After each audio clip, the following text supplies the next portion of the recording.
Hey, what's going on? Kyle Henderson, Bama Football on YouTube. I'm only going to do this one time. Hit the thumbs up on this video. I appreciate you guys being here.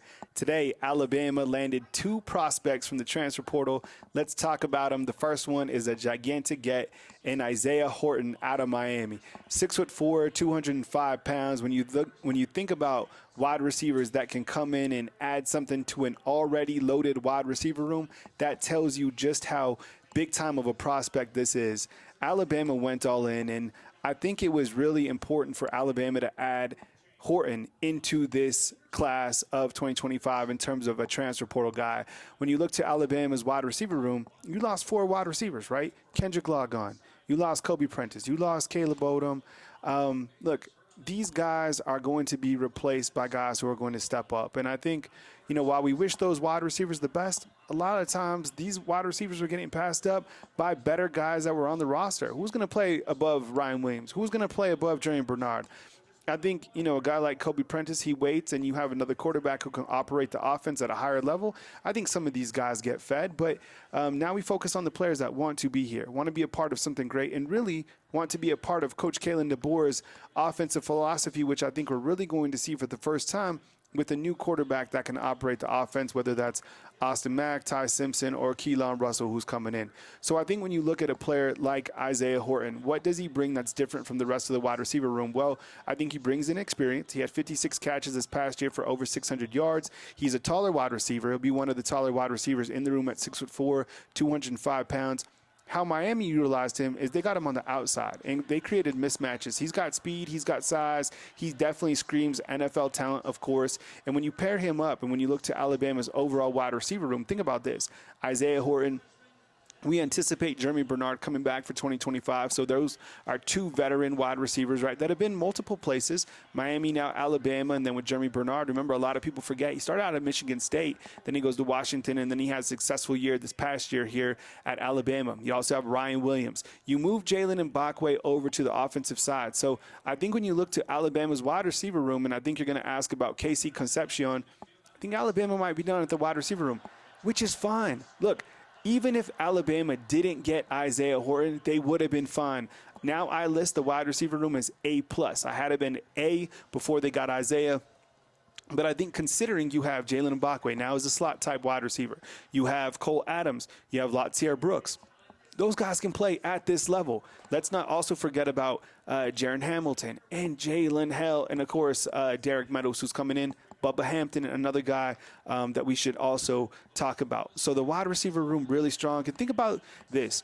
These wide receivers want to come in, get developed. Remember Coach Saban was saying, we cheated by developing our players. Well, Jamarcus Shepard is going to develop these guys. I know his name has been linked to the Washington State job. I don't think that is going to go down at all. I think that Jamarcus Shepard is a coach in waiting, a head football coach in waiting, but I don't think Washington State is that job. So him developing these players, I think, is going to be something that players want to be a part of, but most importantly, I think that players want to play around a quarterback that can operate this offense at a very high level, getting them the football, and that is something that either one of these quarterbacks coming in 2025 can do. Alabama also landed Kam Dewberry.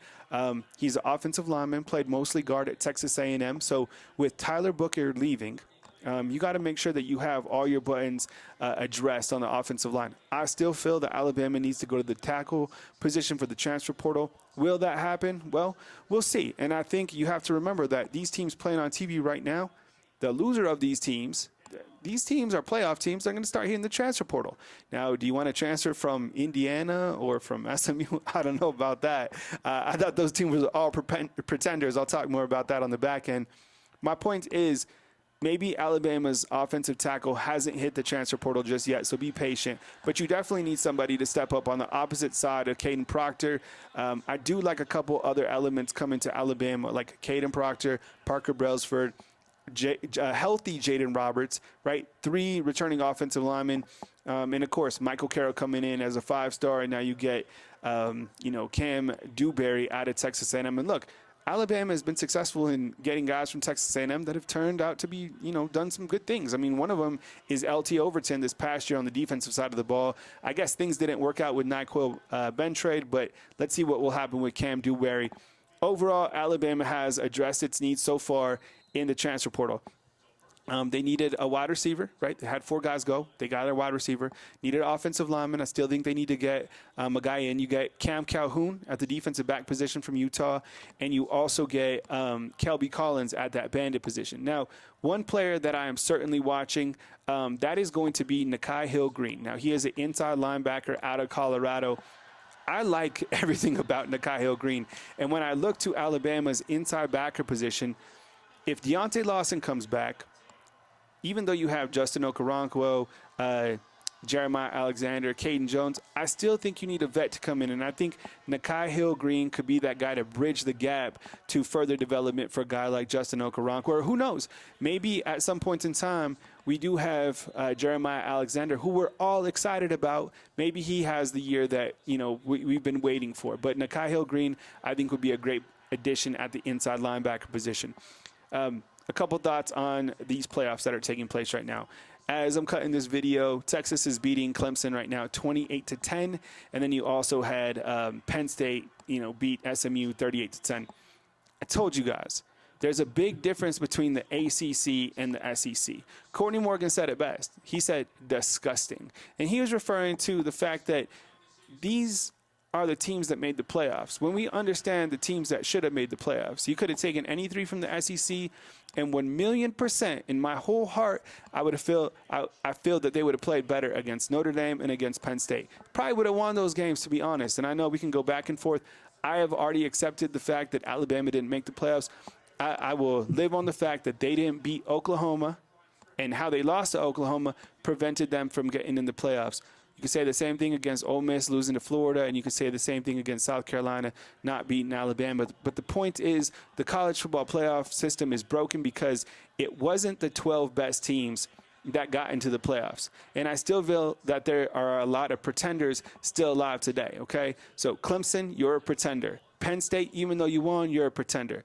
Boise State, love your running back and what you're doing, you're a pretender. Arizona State, love your head football coach, but you're a pretender as well. I think college football, there needs to be a lot of different elements that are fixed. I'm praying that one day Coach Saban is the college football commissioner, because every single thing is broken, whether you look at the timing of when signing day is, the transfer portal windows, the college football playoffs, another transfer portal window during the spring period. So that means you're going to have to re-recruit these players after they've shined during the springtime. It is absolutely crazy. And remember, while the transfer portal ends for everybody on the 28th of December, well, for Alabama, based on where their playoff game is, or their bowl game is, their transfer portal ends on January 5th. So one of the things that I'm really scared about is somebody balls out in the in this bowl game and then gets offered or tampered with to go somewhere else.